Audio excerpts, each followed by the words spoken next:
Turn 48. Alex moved forward and attacked me twice. Oh, yeah, twice. So first he killed my poor Cuco here, which wasted me 20 casting points to cast Rooting Spear on the Zephyr Bird, and I was not able to kill a Spider. He cast a shock missile or something on the Cuco. So yeah, no, I have no more Cuco roaming his lands. I only have this little guy,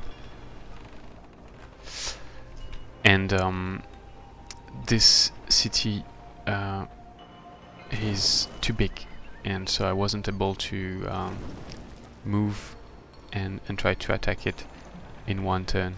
I cannot reach in one turn. But anyway, I haven't much to do with this Dire Penguin anymore without the Cuco, so I tried to move forward to check, and I found this gobbling big beetle. By the way, Alex lost a hero 2 turns ago. I didn't see. I hope maybe it's the hero was east. I forgot which kind of hero it was. It was an orc. Maybe he was killed by roamers or something. I don't know. That's good news for me, obviously. And yeah, so I don't know where this beetle came from, but potentially he produced it because he has several goblin cities, or he got it from a quest or whatever. So I cannot move out without being in vision range. But yeah, I guess I just have to do that anyway, so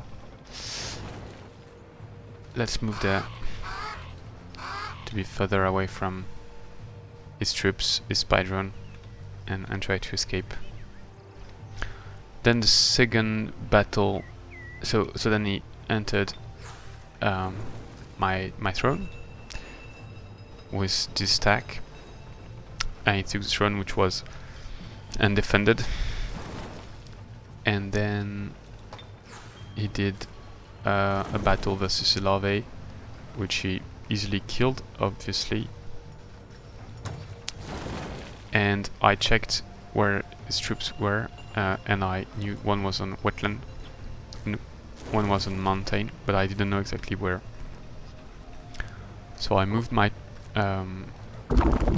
winch drone to check here, and I found the because he has the partisan army, obviously, so he's concealed if he's alone.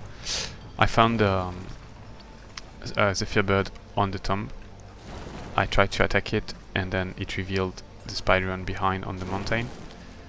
And so I sent the Cuco with the winch drone, and I killed them both. I haven't watched the replay yet. It's good that both of my units survived. Okay, so use Suffocate. Even though they might die the next turn, but... Okay, so he landed on the ground to save some HP. Frost Missile. Winch Bit. What was this noise? Okay, Zephyr Bird dead. It's funny because he has only 26 casting points left, but he didn't use them to finish the Cuco. Nice. So survived, but barely. Then so I took the Watchtower, which was the objective. It's a shame because actually I'm going to raise the Watchtower, but actually the Watchtower is more useful to me than to him, because he has 5x vision range, actually 6x vision range on the flyer. His leader, actually I didn't pay attention to that last turn, but so he has a flying mount, and then he has double vision range upgrade, one from the Dreadnought upgrade, and 1 from the Pendant of the Light Worker item. So he has 7x vision range, true sight. So it's a moving true sight Watchtower, and it means if he goes there, for instance, he's going to see my troops, which I'm going to talk about a bit later.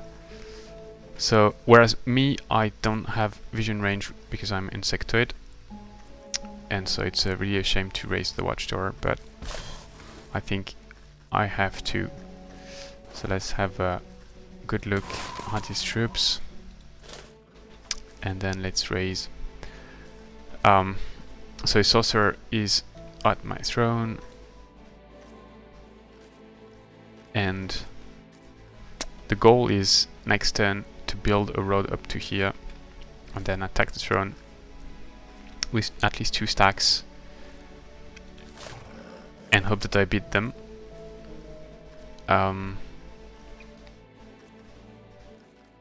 It does have the Sorcerer with some good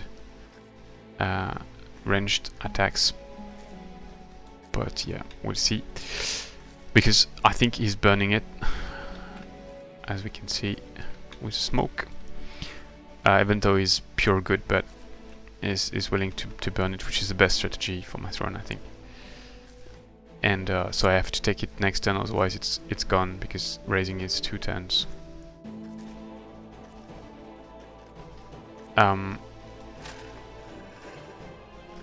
And so he could go there, kill those 2 guys, so I'm going to move them here. I moved my troops from here to there. I used the Thermoid as planned to build a road here, so it takes 3 movement points to move through this, which allowed me to move up to here. And that's how I'm pushing, because I don't really have a choice due to the mountains, which creates a choke point. And so he could attack me, but then that would be 6 versus 14. I could reinforce, but actually I'm not sure, because he used the shrine there, so he has a Zephyr Bird coming, and maybe more, and so I'd like not to lose that. And those guys, if I send them here, they cannot really help that much, because they won't. Oh, okay. Yeah, but if I send them here, they are likely to be I don't know. Yeah, so I guess they cannot reach the throne in a nice way, so I guess it's just best to keep them here. Then so I had sent my Sorcerer up to here. I cast the Penguin I had cast last turn. I saw there was no defender, so I cast the Penguin, took the Watchtower, took the Syrian Philasis back, and obviously it's going to be taken back again next turn by AlX. And I hope he doesn't send the leader, so that he doesn't see those troops, or at least not have after having moved all the other troops. He has the Windstone there. I sent my KLP there, so he had no defender. Took back Purgatory, trying to release it as vassal.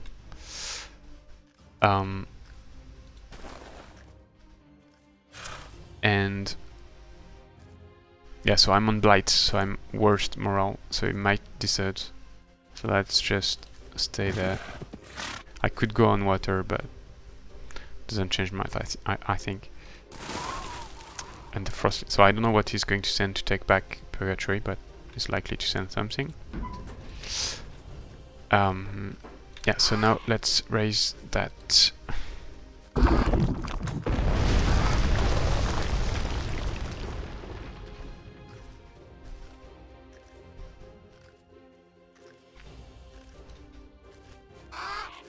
And this. And yeah, so with the Cuco I can move back and conceal and not stay on water where I could be killed by the roamers. This one I guess is going to move there. But this one cannot cross the water, unfortunately. I had to take the Watchtower, so I lost the opportunity to cross the water. So I'm going to stay there. And he might come and kill me with his leader, but then he doesn't see that. Or with those guys. Then I can take back the throne, but that's not the best actually if he goes there. Because then he regroups. And so I would have to flee because I cannot beat all these stacks combined.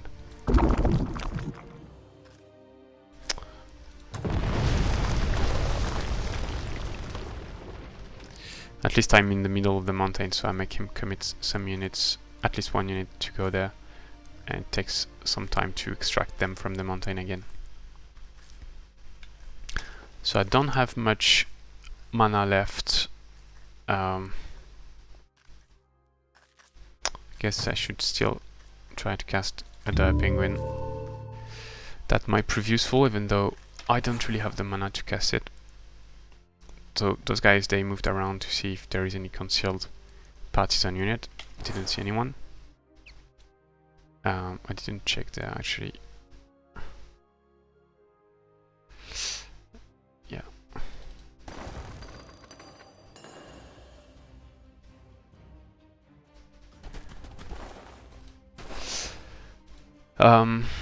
I cleared the without tower win. Let's have a look.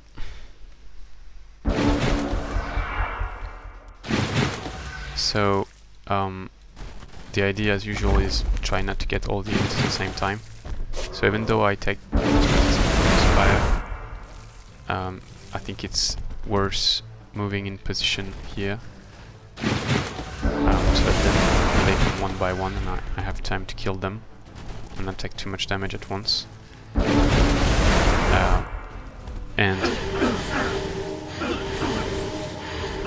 And I put the Water of Life on my hero. But then I don't waste too much time having all the units, I just attack to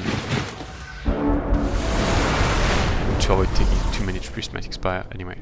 So I killed, the goal was to kill the apprentice on the first turn of attack. I had to waste the experience points. And let it drown. But in those kind of fights, which are not too dangerous, I think, but could go wrong, you should not be too greedy as I am sometimes, and then just lose units because you try to maximize the points. So here I do try to be a bit greedy, and I try to get the Shock Serpent, the mature Shock Serpent, befriended, because that would be a very good addition to my army, obviously, to then get the King Shock Serpent again. So I keep him alive, cursed.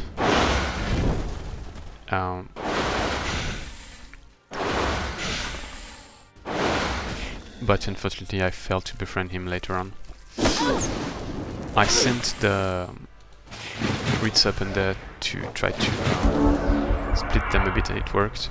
Not to have the apprentice doing flanking or whatever stuff to me.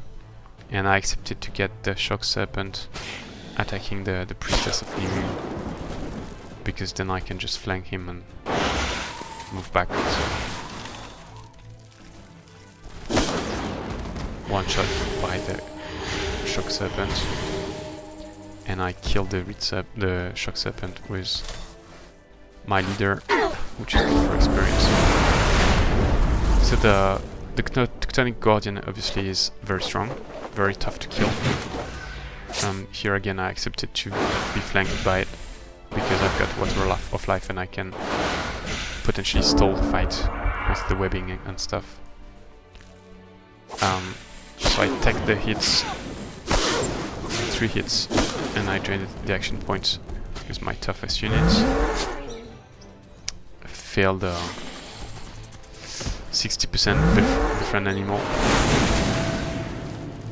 Transform me to a Kelpie to heal the priestess, and then yeah, no, it's really easy on 6 versus 2. Then I cleared the gold mine.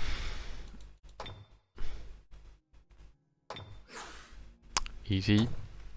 I regrouped my troops because I don't know what's lying ahead. I don't have a throne, so let's play safe, and that gets the leader killed. I keep the Wyvern on the island, not on water, so that he would have to disembark to attack. I'm going to scoot ahead a bit, but I don't have true sight. So the plan next turn is to go clear those and then go clear those.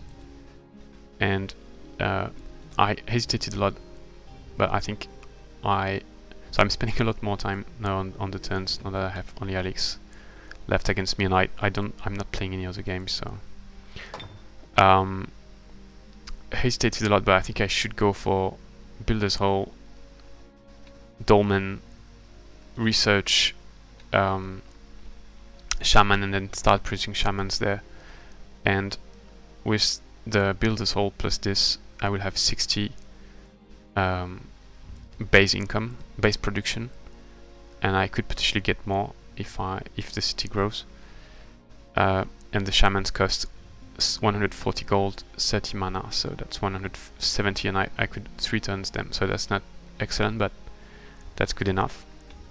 And I think Shamans should be pretty good versus one of the best units I can actually produce on an island map versus Ilex. And Halfling Shamans have lesser bard skills, so that's good. I sent the Penguin there to check, use the haze berries there, so he has a Zephyr bird around there. And I'm going to move back here. I've rushed the Builder's Hall there, and I'm going to produce a settler and send it. So I hesitated a lot between settler here or settler there, but if I go settler here, then I lose the production and I cannot produce Shamans. I think it's game over for me, because I do need to produce some units to counter him. Whereas there it's a village, so it could still grow, and then I've got several options there. That would be good to get 2 more the X's of the main to get all the nice items around. I could try to go for Focus Chamber and Hunters, but I don't think I'm going to do that. I'm going to focus production on Shamans there, I think. So at the Wizard Tower Greens, I got about 300 research points or something. Morning Star of Eternal Night, which is not directly useful because that's worse than the Slitter's Chris, I think. It doesn't open damage channels. And so actually I'm going to argue to downgrade it from legendary to epic item in the balance mode. Finished Animistic Knowledge, which significantly boosted my research, and I got Great Reawakening, which is a very good spell. I'm not sure I'm going to be able to use it. So then 2 very good choices, I think. One, Longstrider, but I don't have that many units that would benefit from it anymore. My Cuco in the west was killed, and the guys there, they need to move with the rest of the troops. So, and summon Eldritch Animal, so then I can go for Shaman. So I'm going to do that.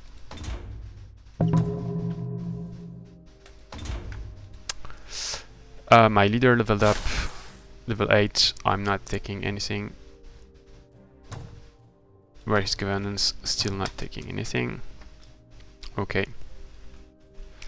So we've got Cosmic Event, Hungry Wolves I hope it doesn't annoy me too much, and I hope it does some damage to Alex. Many cities, including now 7 towns. Congrats to him to get that on turn 47. And he also got Multiculture during the same turn, so that's where he got the 4 support units that we've seen. It's actually pretty rare to see Multiculture in PBM, so congrats to him again. And I guess he's going also to get Monoculture.